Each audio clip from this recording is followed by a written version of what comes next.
Saudara Wedi atau Pak Wedi yang memang sudah beberapa kali kita bertemu dan melakukan kegiatan seminar bersama ya. Beliau adalah hipnoterapis loh. Ya, ini luar biasa sekali. Mungkin tadi sudah dikenalkan belum sama MC-nya? MC-nya Anda semua. Wah, Anda tidak mengenalkan diri dulu ya. Ya, beliau adalah hipnoterapis yang asalnya Surabaya atau Blora? Surabaya ya. Ya, sudah beberapa kali kita ketemu. Jadi cukup kenal dan Suhu, terima kasih kepada para Suhu yang sudah memberikan kesempatan, terutama Suhu Congkai yang sudah memberikan kesempatan beberapa kali kita hadir di tempat ini. Serta saudara-saudara semua yang ada di sini, semoga Anda berbahagia seperti yang tadi dinyanyikan. Dan satu ketika mungkin kalau yang belum pernah ke Wihara Bodhigiri, bolehlah. Rombongan di sini dulu Suhu juga pernah ke sana, malah zaman masih awal sekali ya, waktu Suhu ke sana. Ya lumayan lah, tidak terlalu bagus-bagus banget seperti yang Pak Wedi sampaikan, tapi ya oke lah. Cukup kalau dipakai, cukup lah untuk istirahat, mengurangi gangguan nyamuk, mengurangi gangguan air, bisa. Saudara-saudara semua yang hadir di tempat ini, baik di lantai 3 maupun yang di lantai 2, ada di lantai 1 juga? Tidak ada ya? Oke, di lantai 2 saya ucapkan selamat berjumpa dan tema kita pada kesempatan sore hari ini sangat baik sekali, yaitu tiada seindah Dhamma. Begitu Pak Wedi ya? Dharma Bante. Tiada yang seindah Dhamma. Tiada yang seindah Dhamma. Tiada yang seindah Dhamma. Sangat puitis. Tiada yang seindah Dhamma. Wah, luar biasa. Saudara-saudara, kadang-kadang orang lalu bertanya, kok apa toh Dhamma yang indah itu? Dan kadang karena kita kepingin menunjukkan Dhamma yang indah, maka seperti yang tadi Pak Wedi sampaikan itu, orang kemudian berpromosi. Ya, kalau sekarang Anda misalnya jualan sandal. Ada yang jualan sandal di sini? Nanti terlanjur saya bikin contoh yang heboh-heboh, ternyata ada yang jualan nanti kesinggung. Ada yang jualan sandal? Ada? Oh, saya pernah ketemu Anda di mana ya? Airport ya? Oh, ya. Tapi saya tidak menyinggung tentang Bapak itu yang jual sandal, tapi ini kebetulan aja. Tapi bagi Anda yang kebetulan nanti jualan tertentu, nah ini mungkin menjadi inspirasi. Kadang kita waktu mau jualan itu selalu mengatakan punya kita adalah yang terbaik. Ya, jualan sandal, jualan kemeja, jualan roti, jualan bunga. Selalu kita mengatakan yang terbaik adalah punya kita. Makanya ada yang dikatakan dulu kecap selalu nomor 1. Itu kan begitu kan? Karena kalau kita jualan kecap, kita juga selalu mengatakan nomor 1. Jualan batu baterai, ya nomor 1. Bahkan tentang agama juga kita mengatakan agama adalah yang nomor 1. Kok tidak ada yang mengatakan nomor 2, nomor 3. Sandal saya adalah nomor 3. Kok tidak ada? Adanya nomor 40 malah. Sandal saya nomor 40. Sandalmu berapa? Saudara-saudara, kalau kemudian kita mengatakan bunga ini adalah yang nomor 1. Orang lalu tanya, apa kelebihannya dengan yang lain? Kok kamu bisa mengatakan nomor 1?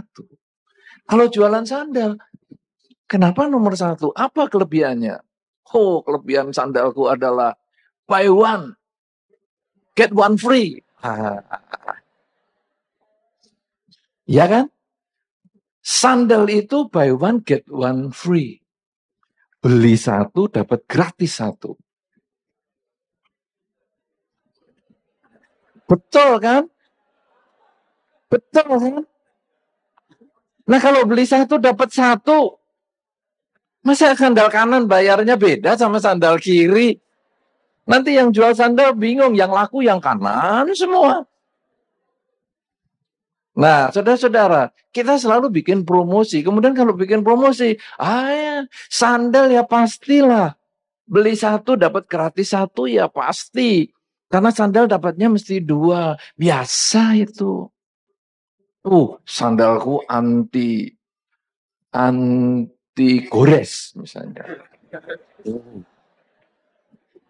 Wah, itu baru kelebihan. Orang, wah ini dia sandal awet nih. Pokoknya selalu ada katakan kelebihan-kelebihannya. Saudara-saudara, sekarang ketika kita mengatakan tiada yang seindah Dharma, pasti orang tanya, kelebihannya apa? Ada orang menjawab, kelebihan di dalam Dharma adalah kekurangannya, yaitu kekurangan rambut. Dalam banyak kesempatan, umat Buddha kadang-kadang, beberapa umat Buddha, setelah sering ke wihara, setelah sering berkumpul dengan para biku, rambutnya ngikut-ngikut. Pak Wedi termasuk. Ini Pak Edi jauh-jauh dari Medan. Wah, juga ikut. Ini ketua yayasan Wihara Mahasampati Medan. Khusus datang loh ke acara Anda ini. Wah, luar biasa ini. Nah, ini yang ngikut-ngikut. Ketua yayasan, terus rambutnya ya kayak biku berjubah, tidak berjubah ini. Saudara-saudara, kadang-kadang kemudian orang mengatakan, aduh aku males saja jadi umat Buddha. Ini kalau yang mau dipromosiin, agama Buddha adalah nomor 1 loh. Tiada yang seindah Dharma loh. Mana buktinya jadi umat Buddha malah hilang rambutnya semua gini kok. Tidak menarik. Saudara-saudara, kalau kita kemudian diajak, atau kemudian kita menawarkan Dharma kepada orang lain, promosi apa yang harus kita omongkan? Kita mengatakan Dharma nomor 1. Nomor 1 apanya? Kalau Anda hanya mengatakan keindahan-keindahan Dharma itu hanya di dalam teori. Teori itu hanya ada di dalam buku. Kalau tadi Pak Wedi sampaikan tuh bagus sekali ya. Jadi kadang-kadang kita mengajak orang mengenal Dharma adalah dengan mengajak berdebat. Ada itu masa-masa itu memang. Dulu awal-awal saya ya begitu ya. Ketika saya masih kenal Dharma, sewenang-senangnya kenal agama Buddha. Saya kenal agama Buddha itu baru umur 20 tahun. Sekarang saya sudah 50 lebih. Jadi setengah umur saya baru kenal agama Buddha. Ketika baru kenal agama Buddha, seneng-senengnya beragama Buddha. Waduh, promosinya kemana-mana saya promosiin. Nah, namanya barang yang happy. Anda saja kalau punya HP baru, Anda kan promosiin kemana-mana. Tunjukkan, dikit-dikit, lihat-lihat jam. Geser. Kenapa? Karena barangnya baru. Coba HP Anda HP jadul. Bunyi aja dibanting. Jangan sampai bunyi, malu-malu itu. Nah, saudara-saudara, ketika kita kenal agama Buddha. Dulu waktu saya mulai kenal agama Buddha, senang sekali. Saya promosikan kemana-mana. Kenapa? Karena saya senang belajar teorinya. Tetapi pada satu ketika saya ingat bahwa kata-kata yang tadi Wedi sampaikan, kita memenangkan perdebatan itu tidak berarti memenangkan pikiran seseorang. Saudara-saudara, Anda kalau mengenal Dharma secara teori saja, sangat mudah memenangkan perdebatan. Sangat mudah. Karena teori Dharma adalah melihat atau berpikir dengan cara yang berbeda. Teori Dharma itu adalah melihat dari sudut pandang yang berbeda. Ibaratnya, telapak tangan kita ini ada telapak tangan yang gelap, berkulit gelap. Ada yang berkulit terang. Dharma itu melihat dari sisi yang berlawanan. Kalau tadi diceritakan ada Pangeran Siddhartha. Pangeran Siddhartha namanya pangeran adalah orang yang kaya. Tetapi justru kalau orang lain mengatakan kekayaan itu hebat, menyenangkan. Siapa di sini yang mengatakan kekayaan itu tidak menyenangkan? Ada? Tunjuk jari? Nggak ada. Semua orang pengen, saya pengen kaya. Yang kaya kepengen, kapan-kapan saya mau miskin, gimana ya caranya? Ya? Ada? Nggak ada. Semua pengen kaya, pengen kaya. Sembahyang saja sampai pengen kaya, pengen kaya. Loh, Pangeran Siddhartha ketika sudah puncak kekayaan, punya istana 3, beliau malah berpikir, untuk apa toh kaya ini? Karena kekayaan ini tidak bisa membeli kebahagiaan. Anda boleh dengan kekayaan Anda membeli rumah yang bagus, membangun rumah yang besar. Tetapi Anda tidak bisa membeli kenyamanan hidup dalam keluarga. Kadang-kadang rumah yang besar justru menjauhkan keluarga. Saudara-saudara, kalau Anda atau kalau ada orang punya rumah cuman 1 ruangan, dipakai untuk menyambut tamu, dipakai untuk tidur keluarga, dipakai untuk ruang makan, dipakai juga untuk dapur. Hanya 1 ruangan aja. Maka yang terjadi adalah keakraban. Ya kan? Akrab. Anda bisa bayangkan? 1 ruangan saja, ada tamu. Di mana istrimu? Itu. Mana anakmu? Itu. Mana kucingmu? Itu. Mana anjingmu? Itu. Loh, kok semua di situ semua? Akrab kok kita. Kamu masak apa? Lihat aja sendiri. Makan apa? Lihat aja sendiri. Karena ruang makannya ya di situ. Bisa bayangkan? Saudara-saudara, ketika orang sudah kaya raya, kemudian dia membangun rumah, maka ruang tamunya di sini. Ruang keluarga di lantai yang lain. Ruang makan di lantai yang berbeda. Maka akhirnya pasangan hidupmu mana? Nggak tahu ya kemana. Coba saya telepon dulu ya. Halo, halo. Oh, di mana kamu? Di mall. Oh, ya sudah. Di mall. Masa apa kamu? Wah, nggak tahu nih di dapur. Mana dapur? Itu jauh. Saudara-saudara, kekayaan ternyata malah hanya bisa membeli rumah, tapi tidak bisa membeli kebersamaan dalam keluarga.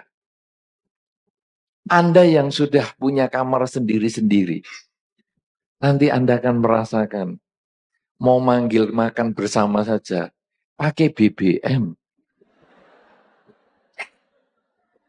Jadi manggil dari lantai 1 ke lantai 2 itu pakai server Kanada dulu. Baru. Sudah ngerasakan itu? Sudah.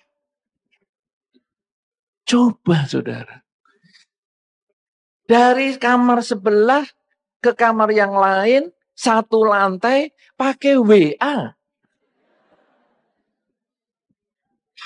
C, sudah makan belum C?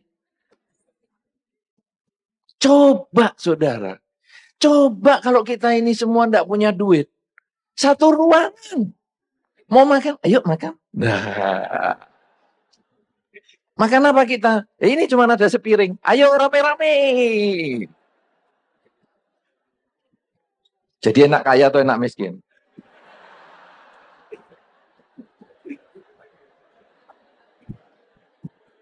Tepuk tangan dulu sepertinya ya. Oke. Saudara-saudara, inilah kenyataan. Inilah cara berpikir terbalik. Semua orang kepingin kaya. Pangeran Siddhartha justru melihat, apa sih kaya ini? Aduh, bikin penderitaan. Kalau tidak bisa menggunakan. Karena nanti akan ketemu jawabnya di akhir perjuangan beliau. Kemudian rumah tangga. Juga sama. Pangeran Siddhartha, begitu istrinya melahirkan, wah, saudara-saudara, umumnya bapak-bapak itu, kalau istrinya melahirkan, umumnya senang, umumnya. Apalagi kalau anak pertama, umumnya senang. Tapi kalau anak ke-11 biasanya sudah, aduh.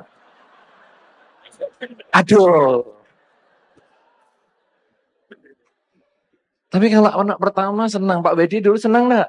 Punya anak pertama? Hah? Oh ya, Anda lah yang jadi anak ya. Oh, Pak Wedi ternyata belum berumah tangga loh. Bagi Anda yang berminat, silakan hubungi. WA-nya berapa Pak Wedi? Nah.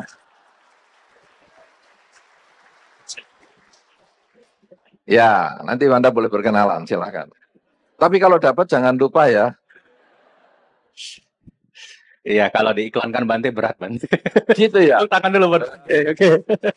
Ya.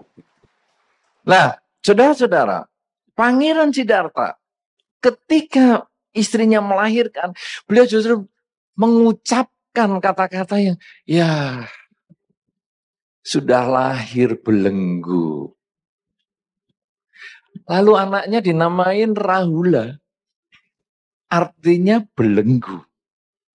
Coba saudara-saudara. Beberapa orang kalau mau melahirkan kadang-kadang tanya.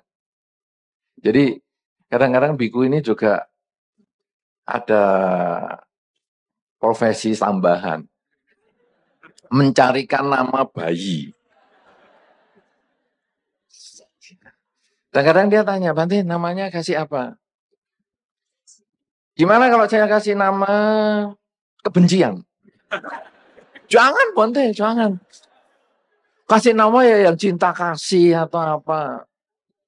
Gimana kalau saya kasih nama penderitaan? Enggak mau Bante, yang bahagia-bahagia saja. Padahal Pangeran Siddhartha, anaknya dinamain belenggu. Kalau anak wihara, ada enggak yang namanya Rahula? Ada enggak? Ada. Ada yang punya rencana anaknya dipanggil Rahula? Tidak ada. Padahal kadang-kadang kalau saya sudah ketemu beberapa orang memang namanya dipanggil Rahula, itu ada anaknya. Maka Rahula bisa jadi nama Buddhis juga.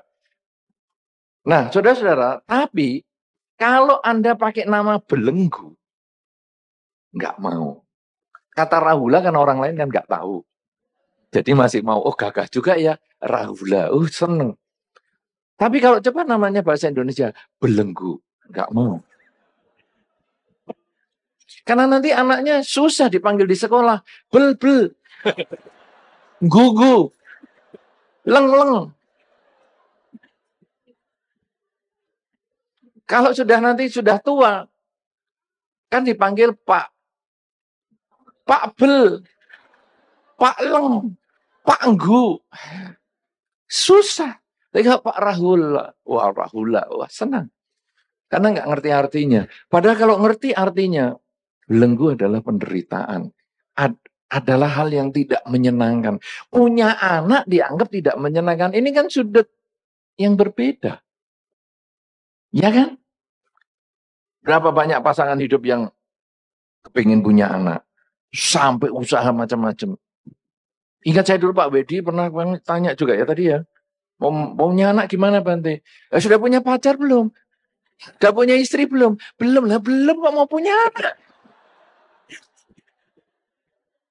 Saudara-saudara yang mau kepingin melahirkan, kalau belum punya pasangan hidup, jangan punya keinginan itu. Harus cari dulu pasangan hidup. Nah, kalau Anda sudah tahu prinsipnya hanya kebalikan, prinsip Dharma, maka perdebatan apapun pasti bisa Anda menangkan. Misalnya begini, ada satu masa tertentu, seseorang datang kepada saya. Biku. Yang manggil saya biku. Oh, saya tahu, ini masih bukan Buddhis. Saya nggak suka sama biku. Wih. Sebetulnya kata itu kalau saya balik sudah bisa. Nggak suka ngapain ke sini.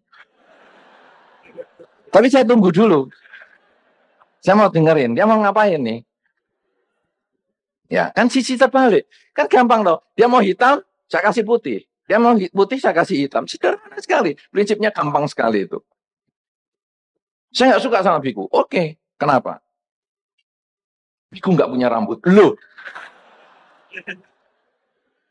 Dia sudah mengatakan hitam. Nggak punya rambut, kata negatif. Ya, kalau tadi dia kata negatif, yang pertama yang tidak saya tanggapi, saya nggak suka sama biku, itu kan hitam. Saya gampang kasih putih. Ngapain kamu datang? Datang adalah putih loh. Unsur yang positif. Ngapain kamu datang? Kalau nggak suka, ya nggak usah datang. Tapi karena nggak saya jawab, karena itu kan masih awal, saya biarkan dulu. Saya nggak suka sama biku karena nggak berambut. Oke. Saya jawab. Sudahkah kamu tahu manfaat tak berambut? Hemat sisir. Itu sudah pasti. Hemat perawatan. Dan selalu percaya diri. Bangun tidur ada tamu, tidak takut.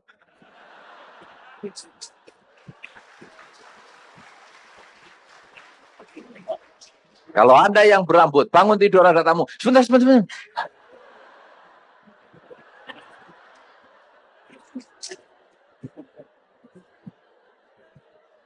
Betul? Sisi hitam dikasih, sisi putih yang dibuka. Sederhana. Terus dia diskusi lagi. Saya nggak suka. Biku apa itu? Pakaiannya kayak gini terus. Anda pernah lihat biku pakai jaket?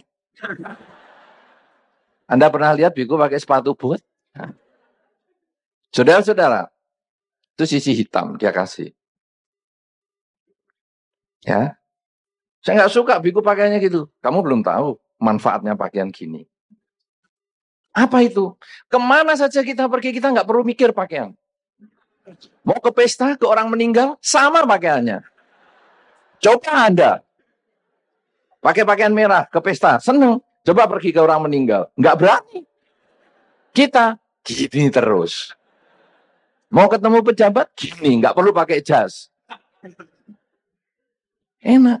Mau naik pesawat, ya gini. Musim dingin, ya kedinginan.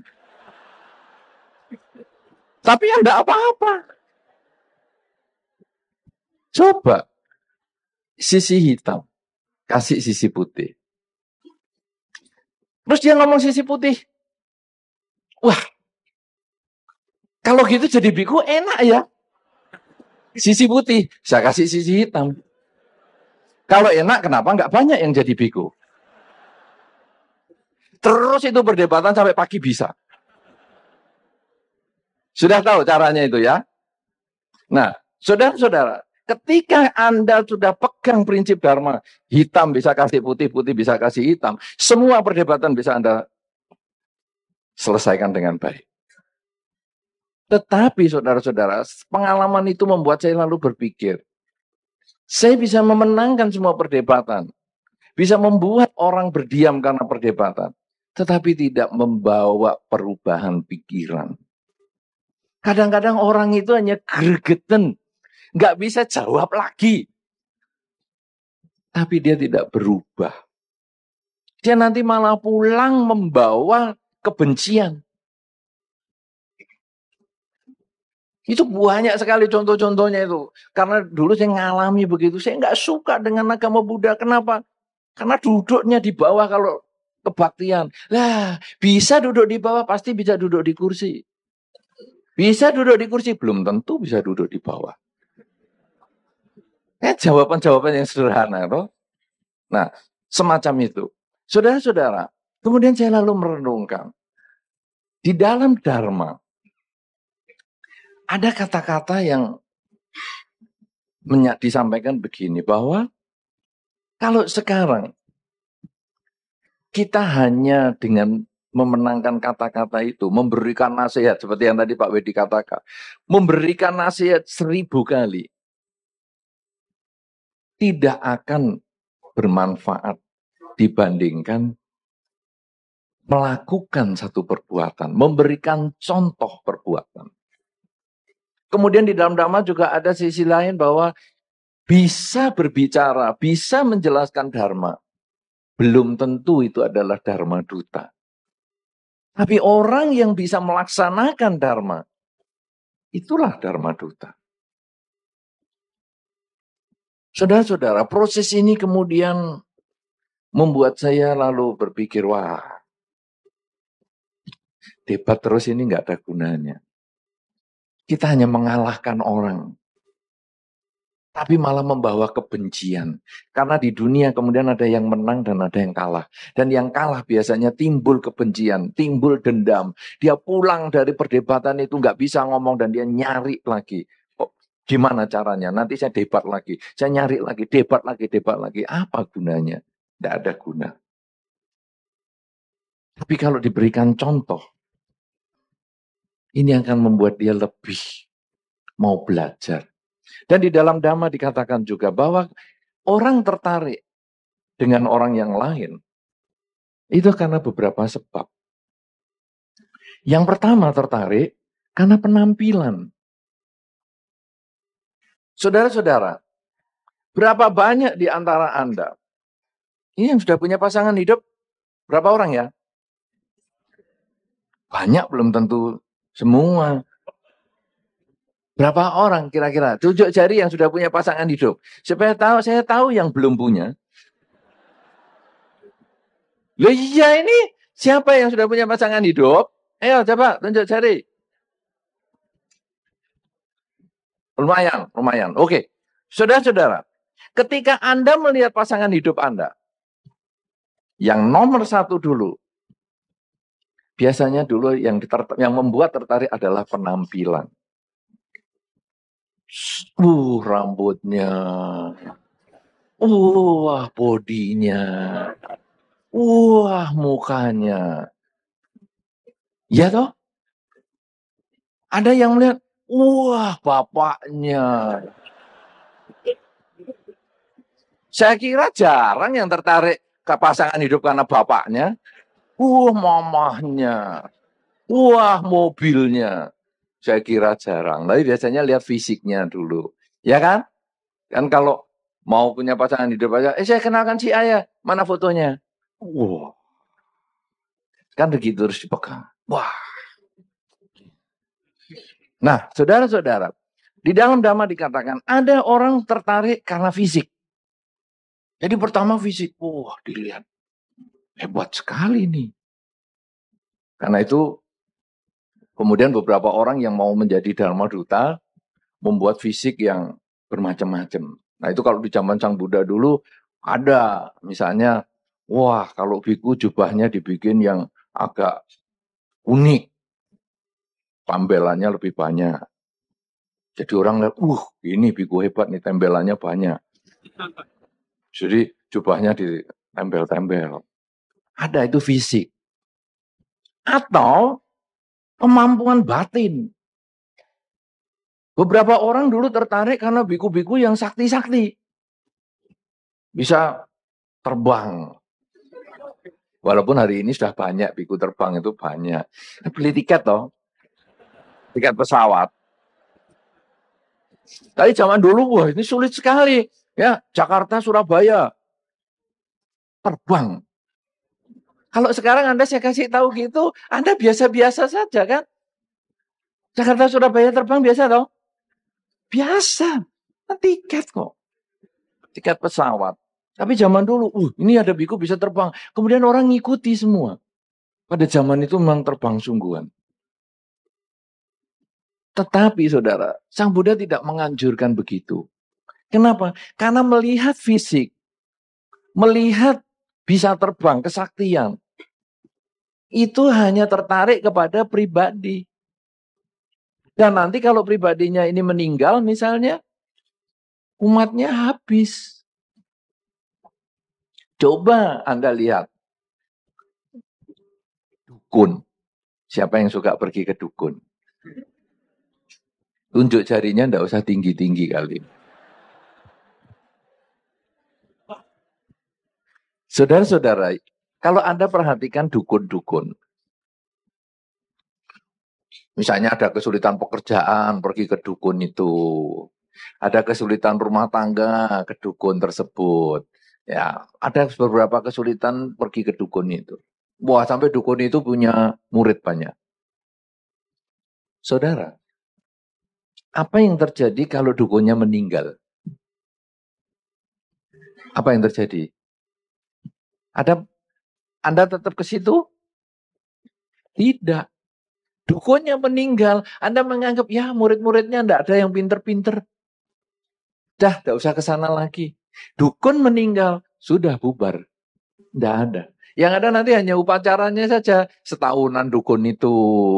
Ya, tiap ulang tahun kematiannya diperingati. Oh, kita datang semua di situ, bikin upacara. Tapi habis itu nggak ada lagi hubungan. Nah, agama Buddha tidak mau dibikin seperti itu. Sang Buddha tidak menyatakan bahwa, sudahlah, biku biar bikin pakaian yang aneh-aneh, biar umat tertarik. Tidak. Biku yang sakti-sakti, supaya umat tertarik. Tidak. Karena nanti bikunya meninggal, umat Buddhanya bubar. Tetapi Sang Buddha memberikan penjelasan. Orang tertarik Dharma harus karena keindahan Dharma itu. Sehingga siapapun yang membabarkan, orang akan tetap tertarik. Ini kuncinya. Kenapa Dharma sampai ribuan tahun masih bisa bertahan? Karena tidak tergantung pada pribadi. Karena kalau pribadi, akhirnya pribadinya menjengkelkan. Sudah tidak ada yang ke tempat itu lagi. Oh, pribadi itu sudah meninggal. Nggak ada yang ke tempat itu lagi. Tapi ketika orang itu melihat Dharma yang indah, maka kemudian orang itu akan datang. Siapapun yang membabarkan Dharma, karena Dharma itu indah, dia akan tetap datang. Apakah keindahan Dharma ini sekarang? Kalau di dalam Dharma, dicontohkan seperti burung merak. Sudah pernah tahu burung merak? Di televisi atau di kenyataan? Di televisi. Oke, umum Anda semua tahu itu di televisi. Anda bisa bedakan merak jantan dan merak betina? Yang mana mau di televisi kok merak jantan, merak betina bisa bedain? Hah? Yang mana? Yang ekor panjang merak jantan atau betina? Merak jantan. Saudara-saudara, ini keunikan burung merak. Ketika burung merak jantan itu mengembangkan ekornya sampai indah sekali, merak betina kelepek-kelepek. Langsung mengejar merak jantan. Luar biasa nih. Jadi merak jantannya mengembangkan ekor, langsung beberapa ekor merak betina itu, kawini aku dong, kawini aku dong, kawini aku. Wah, langsung mendekati merak jantan itu. Ini realita kehidupan. Hampir di semua tempat,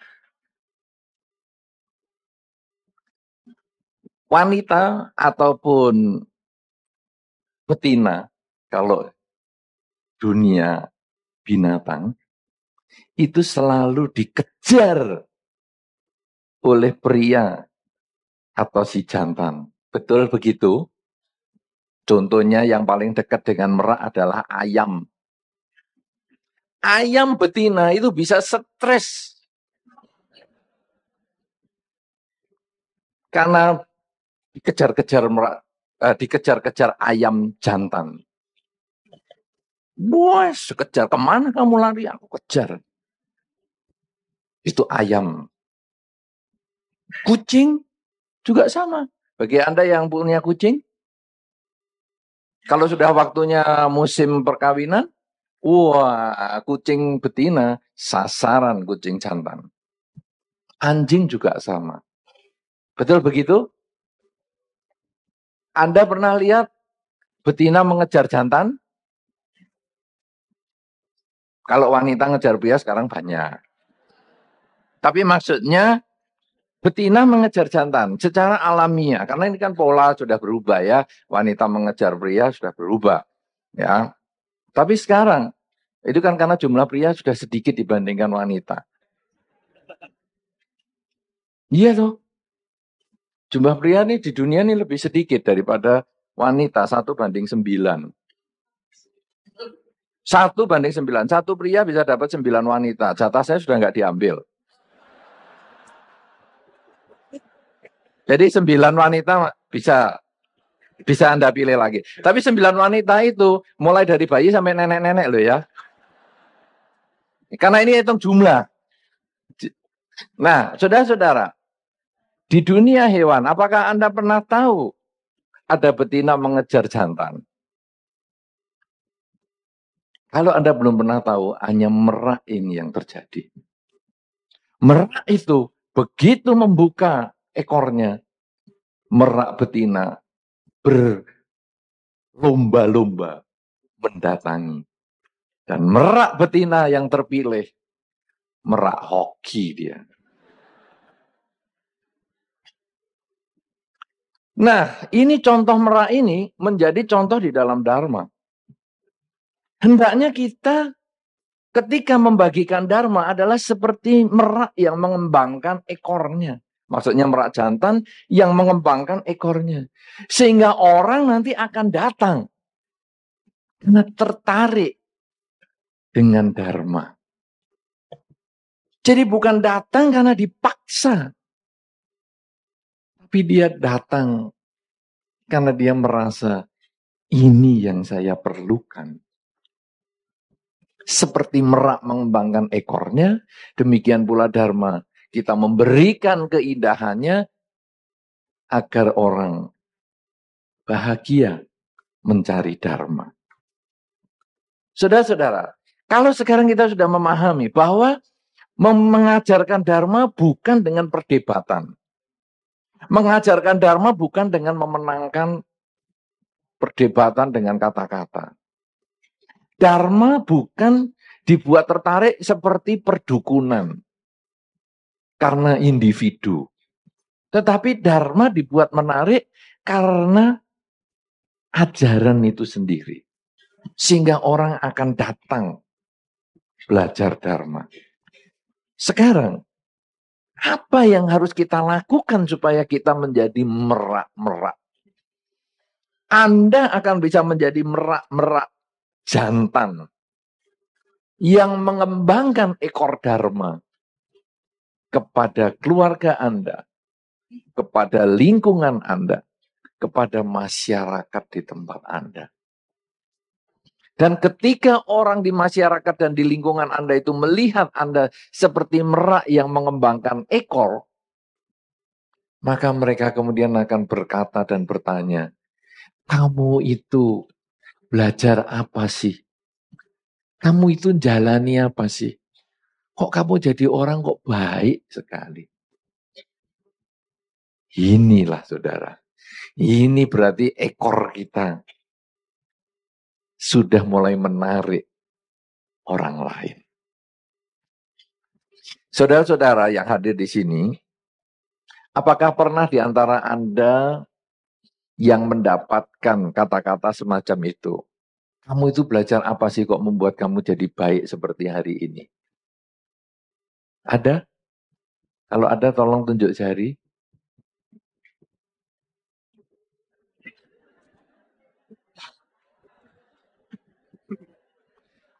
Saya ulangi lagi kata-kata saya, mungkin kurang jelas.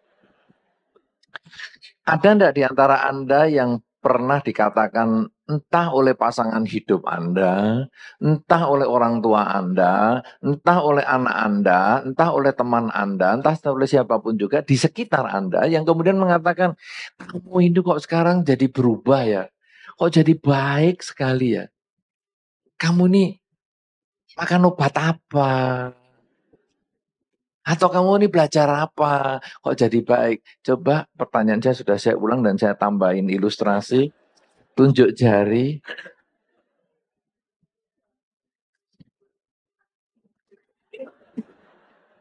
Tidak ada. Memprihatinkan. Saudara-saudara, kalau ada yang Anda menunjuk jari, berarti Anda sudah melaksanakan dharma. Sehingga membuat Anda berubah.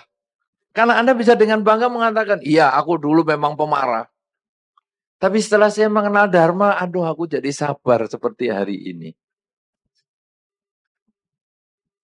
Orang itu akan bisa bertanya, kok bisa ya kamu? Pernah ada satu kisah nyata, saudara. Mungkin satu ketika kalau rekaman ini jadi, kalau jadi loh.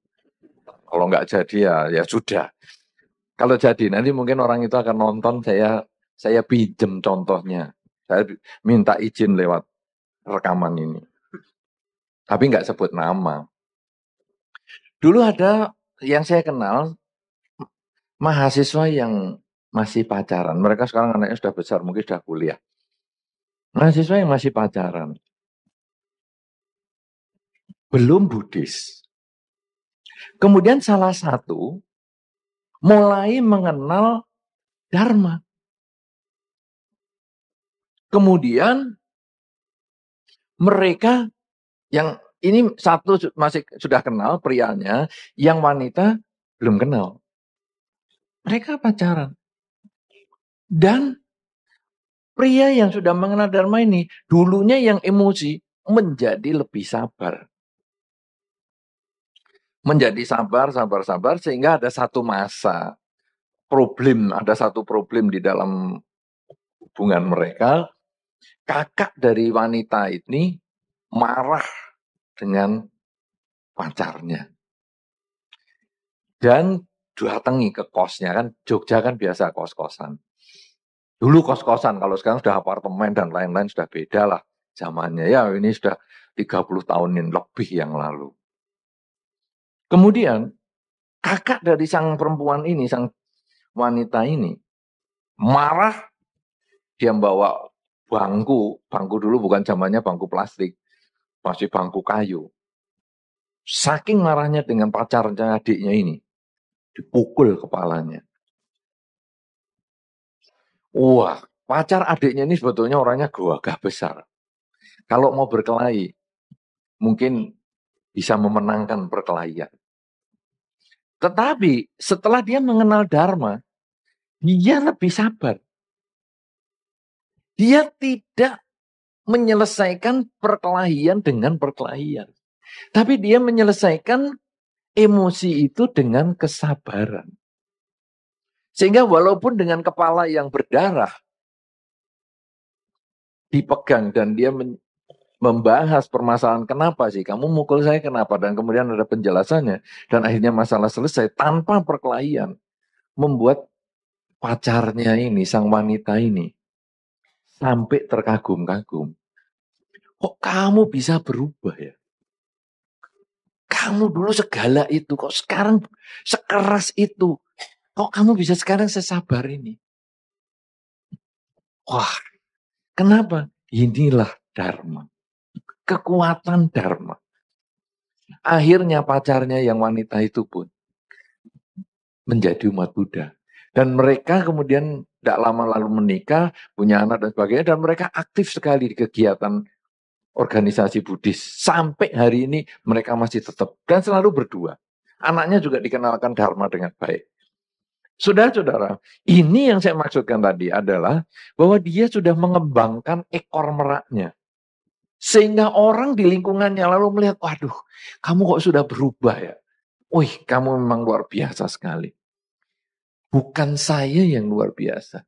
Dharma yang luar biasa.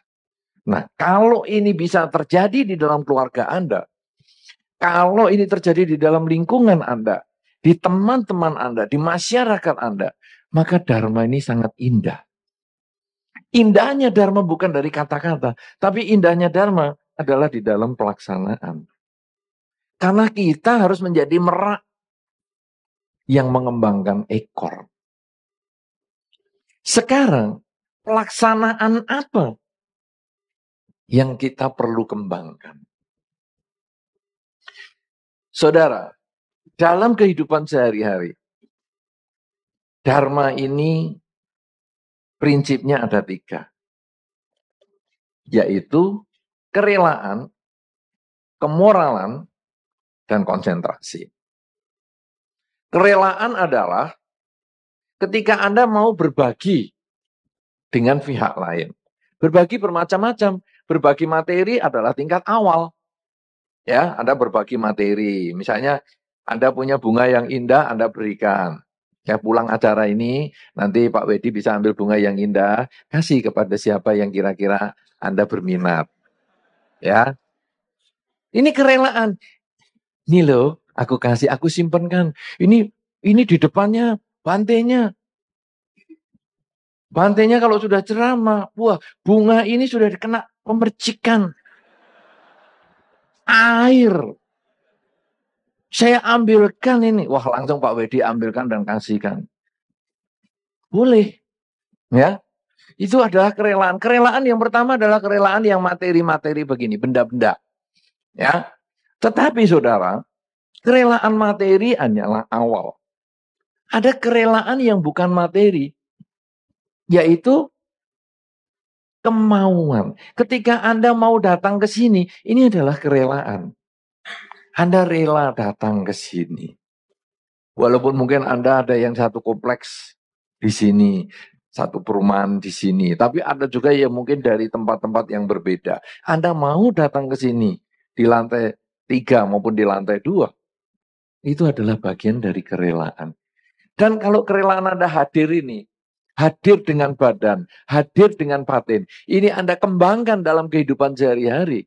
Anda rela mendengarkan orang yang Anda cintai itu ngomong. Anda rela menemani orang yang Anda sayangi itu untuk pergi ke beberapa tempat. Maka Anda sudah menunjukkan keindahan Dharma.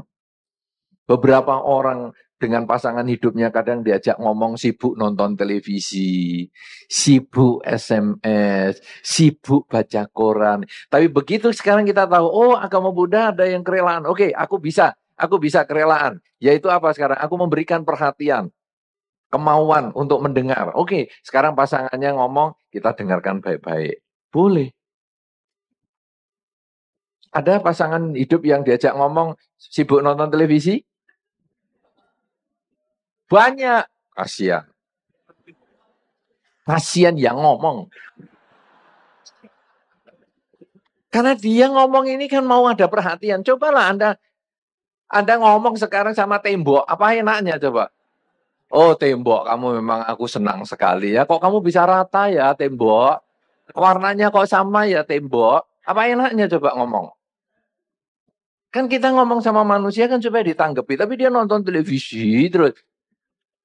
Cobalah sekarang. Televisinya dimatikan. Ngajak ngomong sebelahnya. Ini akan menambah kebahagiaan dalam rumah tangga. Hanya mengembangkan kerelaan. Dan akhirnya dia akan mengatakan, kamu nih kok sekarang baik sekali ya. Dulu aku kalau ngajak ngomong kamu nonton TV, baca koran. Sekarang kok kamu bisa ya koran langsung kamu lipat. Kemudian televisi kamu matikan, kamu dengarkan saya. Kamu belajar apa sih? Belajar Dharma. Bahwa kerelaan. Kamu sudah mau cerita sesuatu, ya aku rela untuk mendengarkan. Oh, kamu pasangan hidup. Oh, kamu anak. Kamu orang tua. Ya aku harus mendengar toh. Karena kamu mau ngomong sesuatu. Begitu Anda mengatakan, ini karena saya belajar Dharma. Langsung dia mengatakan, kemana? Kemana belajar Dharma? Ya Dharma suci toh. Oh ya. Ah. Ini salah satu cara, saudara. Kenapa? Anda adalah Dharma Duta. Sehingga nanti biara akan banyak yang datang. Karena Anda melaksanakan Dharma dalam kehidupan sehari-hari. Itu kalau kerelaan. Dan itu banyak sekali kerelaan. Nanti mungkin dalam diskusi kita bisa kembangkan lagi ya, yang lain-lain. Kemudian yang kedua, kemoralan. Pelaksanaan Dharma yang kedua adalah kemoralan, yaitu apa? Minimal 5 kemoralan. Tidak membunuh, mencuri, berzina, bohong, dan mabuk-mabukan. Sehingga Anda yang punya kebiasaan-kebiasaan berbohong misalnya, Anda sekarang mulai lebih mengembangkan kejujuran. Kata-katanya lebih dipercaya.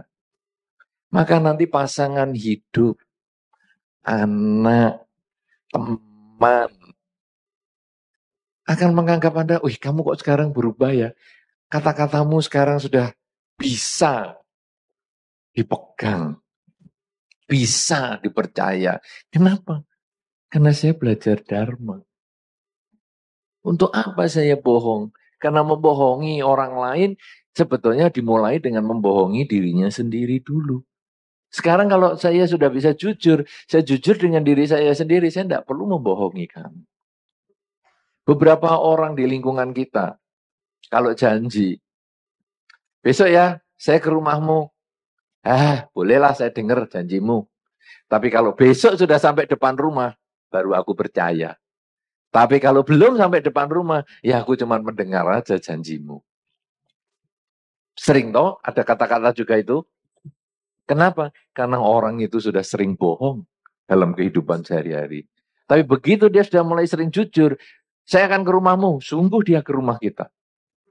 Maka kita akan tanya, jam berapa? Jam 7. Oke. Besok jam 7 kita siap di rumah, dia sungguh-sungguh datang.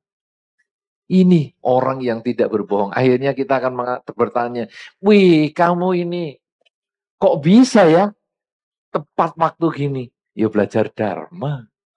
Di mana? Wihara Dharma Suci. Ini saudara, yang membuat kita kemudian membuat kita seperti merak yang mengembangkan ekor. Orang akan datang. Kalau ada kerelaan, ada kemoralan, ada konsentrasi, meditasi. Saudara-saudara, ada satu cerita yang barusan berkembang, baru saya dapatkan maksud saya, berkembang dalam batin saya. Ada seorang yang tidak terlalu percaya agama. Wah, kalau ngomong bukan agama sama sekali. Yang dibahas bukan agama. Tapi dia adalah orang yang sulit tidur. Ada yang di sini sulit tidur? Ada? Enggak ya, untung. Karena ternyata orang yang sulit tidur itu, tidur saja itu bayar loh. Karena dia beli obat tidur. Jadi bayar. Mau tidur, bayar dulu. Obat tidur kan ya lumayan tuh. Entah berapa harganya. Berapa ya harganya ya? Berapa ya? Hah? Kira-kira berapa tuh? Oh, kalau nggak tahu sungguhan berarti nggak pernah pakai nih. Minimal sudah tahu nih Bapak ini tahu kalau saya jebak tuh. Ya, oke lah. Wah, Bapak sudah hebat. Jadi sekarang dia kalau mau tidur itu minum obat tidur. Mau minum obat tidur. Kemudian dia tanya, gimana caranya? Biar kalau saya tidur tidak pakai obat. Karena waktu ketemu dengan saya katakan, satu, kamu ini tidur berbiaya.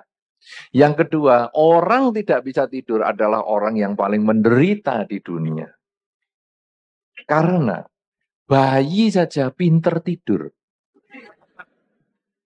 Bayi 24 jam bisa tidur. Dibangunkan, dikasih minum, tidur lagi. Minum lagi, tidur lagi. 3 jam sekali, 4 jam sekali tidur. Bayi tidur pinter. Orang yang sudah dewasa, kalau nggak bisa matematika, bisa les matematika. Nggak bisa main piano, les piano bisa. Nah, nggak bisa tidur. Masa ada lesnya? Nggak ada. Mas yang ngomong ini paling menderita lah. Satu sudah berbiaya, yang kedua nggak ada sekolahnya. Tapi jangan khawatir. Di sini Anda bisa belajar. Les tidur. Mau kita coba? Ayo. Sudah. Kemudian saya ajarkan tentang prinsip dasar meditasi. Jadi, kamu tidak bisa tidur. Itu yang salah bukan badannya. Maka kamu percuma minum obat tidur. Manusia itu badan sama batin. Nah, ketika batinnya ini gelisah, badannya ini tidak mau tidur. Kemudian kamu obat tidur, itu adalah badan yang kamu obat tidur. Akhirnya badannya memang tidur karena dilemahkan pikirannya. Tapi batinnya tetap bergelombang, bergejolak ke sana ke sini. Dan akhirnya bangun tidur stres. Karena tidak menyelesaikan permasalahan, yaitu bangun dengan seger. Tapi yang ada adalah bangun dengan pikirannya masih berat. Nah, sekarang cara supaya kita bisa tidur enak bukan dengan menggunakan obat tidur, tapi dengan batin yang tenang. Batin yang tenang bagaimana? Dengan meditasi. Nah, saudara-saudara, kemudian kita ajarkan dasar-dasar meditasi sedikit. Bagaimana cara duduknya, kemudian bagaimana cara fokusnya. Wah, dia langsung praktek di depan saya. Gimana cara gini? Oh, oke. Ah, betul, sudah. Dicoba. Dan kemudian, kemarin itu terjadi di masa wasa. 1 bulan kemudian, 2 bulan, nah ini sudah keluar wasa kemarin, kabar dari anaknya mengatakan, wih, sekarang papa saya sudah enak tidur, sudah tidak minum obat tidur lagi. Nah, saudara-saudara, akhirnya orang ini menunjukkan manfaat dia belajar Dharma. Dan akhirnya mengkondisikan orang lain tertarik. Wah, dia saja bisa belajar kayak gitu. Aku nanti juga mau belajar. Inilah saudara yang saya maksudkan, bahwa di dalam kehidupan kita sehari-hari, Dharma itu indah kalau kita jalani sungguhan. Sehingga orang melihat, kitalah Dharma itu. Kitalah tempat praktek Dharma itu. Sehingga orang melihat kita, melihat Dharma. Kemana kita pergi, kita menjadi Dharma Duta. Sehingga orang melihat, kelakuannya bagus, ya orang ini. Ucapannya bagus, ya orang ini. Cara berpikirnya bagus, ya orang ini. Belajar Dharma, ya orang ini. Woi, orang ini kok sekarang jadi baik sekali ya. Aku mau ngikut. Kalau sudah dengan demikian, saudara, keindahan Dharma bukan terletak di buku-buku. Keindahan Dharma bukan terletak di hal-hal di luar diri. Tapi akhirnya keindahan Dharma ada di dalam diri kita. Ketika kita melaksanakan Dharma yang sederhana saja, apakah itu kerelaan, apakah itu kemoralan, apakah itu konsentrasi. Anda boleh lakukan yang Anda mau kerjakan, pokoknya salah satu dari 3 ini. Apalagi kalau bisa 3-3-nya. Tidak bisa 3 ya 2, tidak bisa 2 ya 1. Dan akhirnya dari apa yang Anda kerjakan, Anda menjadi merak. Andalah keindahan Dharma. Dharma di dalam diri Anda itulah yang membuat indah.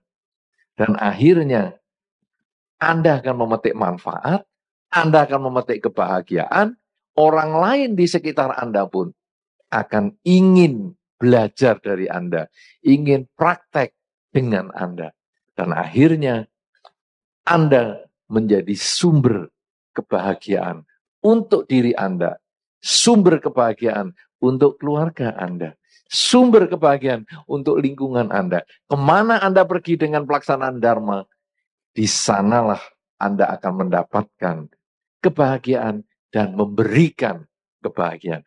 Inilah tiada yang seindah Dharma ketika kita mampu melaksanakan dalam kehidupan sehari-hari, kerelaan, kemoralan, dan konsentrasi. Sehingga kita menjadi sumber inspirasi perubahan oleh lingkungan kita, sekitar kita, untuk kebahagiaan diri kita maupun lingkungan kita. Semoga ini akan memberikan manfaat, semoga nanti akan diperdalam di dalam diskusi kita pada kesempatan yang berikutnya.